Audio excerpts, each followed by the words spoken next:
లూకాసు వార్త 15 అధ్యాయము 18 నేను లేచి నా తండ్రి వద్దకు వెళ్ళి, తండ్రి, నేను పరలోకమునకు విరోధముగాను నీ ఎదుట పాపం చేసి తిని, ఇక మీదట నీ కుమారుడిని అనిపించుకుంటకు యోగ్యుడను కాను.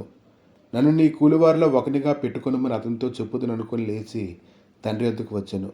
వాడింకా దూరంగా ఉన్నప్పుడు తండ్రి వానిని చూచి కనికరపడి పరిగెత్తి వాని మెడ మీద పడి ముద్దు పెట్టుకొను. తప్పిపోయినటువంటి కుమారుడు ఎప్పుడైతే తన తప్పు తెలుసుకున్నాడో, దేవునికి తన తండ్రికి విరోధంగా ఉన్నానని ఎప్పుడైతే తెలుసుకున్నాడో, వెంటనే అతను గొప్ప విడుదల దొరకడాన్ని మనం చూస్తూ ఉన్నాం. కనుక ఈరోజు ఎప్పుడైతే దేవునికి విరోధంగా నువ్వు ఉన్నావని తెలుసుకొని కన్నీరు కారుస్తావో, అప్పుడు నీ కన్నీటికి ఎంతో విలువ అనేది వస్తూ ఉంటుంది. ఆ యొక్క విలువనైతే వెలకట్టలేము.